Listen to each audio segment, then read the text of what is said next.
Assalamualaikum warahmatullahi wabarakatuh. My name is Aisyah Satira Manika, and in this video, I would like to present about my speech. Assalamualaikum warahmatullahi wabarakatuh. Good morning, ladies and gentlemen. Good morning, all of you guys. Before I start my speech, I wanna ask you a question.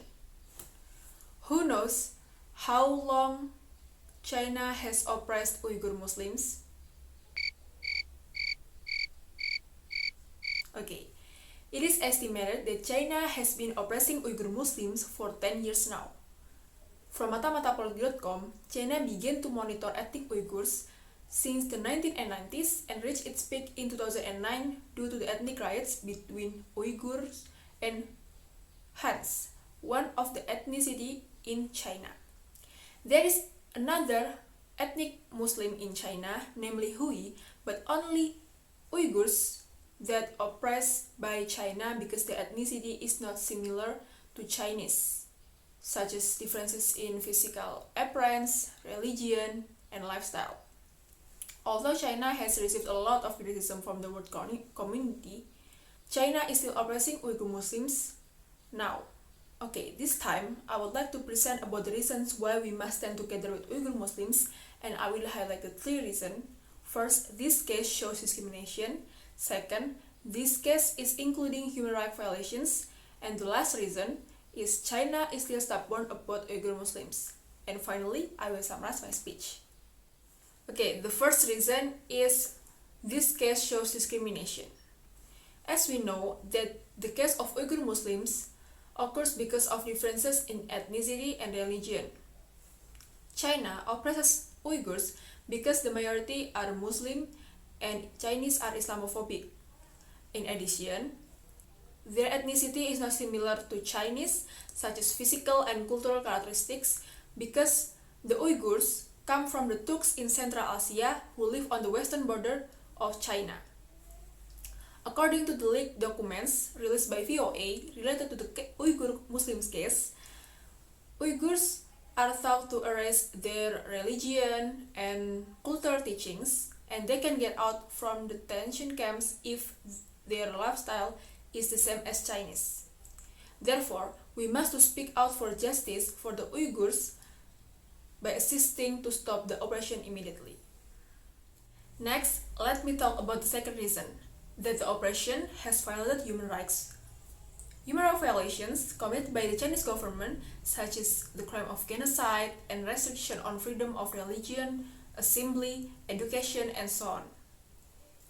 However, China denies that it does any of these things, saying the government is only implementing a re-education program against terrorism. Whereas recently, a Uyghur woman testified that female prisoners were taken out from their cells every night and raped by masked Chinese men.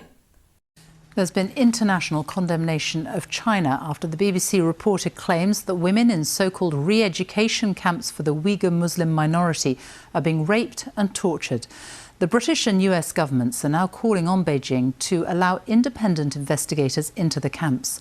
China has denied the allegations and accused the BBC of making a false report.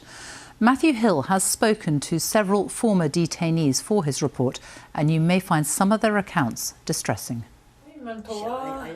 Terzanai Zaiwuddin is reliving a story she can barely bring herself to tell. She was held at one of Xinjiang's so-called re-education camps.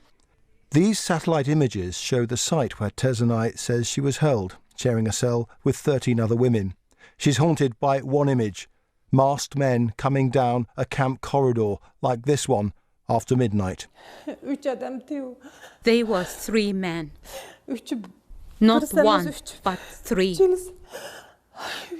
They did whatever evil their mind could think of, and they didn't spare any part of my body, biting it to the extent that it was disgusting to look at. They didn't just rape, they were barbaric.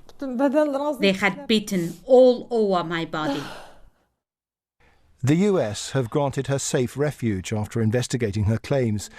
She's waived her right to anonymity and now feels free to speak out about the full extent of the abuse she says she suffered.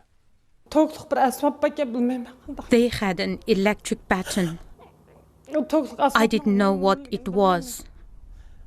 It was pushed into my private parts and I was tormented with electric shocks. It's estimated over 1 million Uyghurs and other Muslims are held in the camps. These never-before-broadcast pictures were filmed secretly in a camp under construction and published by a magazine on religious liberty. Many former camp inmates flee to Istanbul. Some talk of being forced to choose between punishment or complicity in these crimes. These women have spoken out about rape, which in their culture is an unspoken crime, because they want their stories heard. It seems much of the world is listening. Matthew Hill, BBC News. This is an example of uncivilized behavior from Chinese government that must be stopped. Therefore, the oppression must stop immediately so that Uyghurs can live a normal life like humans. Now, I'd like to move on to the third reason, that is China is still stubborn about Uyghur Muslims. China's stubbornness is denial of all accusations by some countries despite some strong evidence presented by the accuser countries. China even has imposed sanctions on accuser countries for accusations leveled against China. From Republica.com in February, China banned the UN Human Rights Council investigation in Xinjiang for alleged human rights violations that are not true. This shows that China is indeed stubborn, they even reject the UN. Therefore, we, the world community, and together with the UN, must be more assertive in following up on the Uyghur Muslims case so that this case ends soon and peace is restored. In conclusion, we must stand together with Uyghur Muslims because China is still stubborn, is oppressing them, and has not finished until now. The treatment they receive is inhuman, so the oppression must be stopped. And we must continue to speak out for Uyghur Muslims so that discrimination and human rights violations will no longer happen to them. Therefore, raise our voices and we hope the case will stop soon for the sake of human rights and peace. Thank you for your attention. Thank you for watching this video. Wassalamualaikum warahmatullahi wabarakatuh.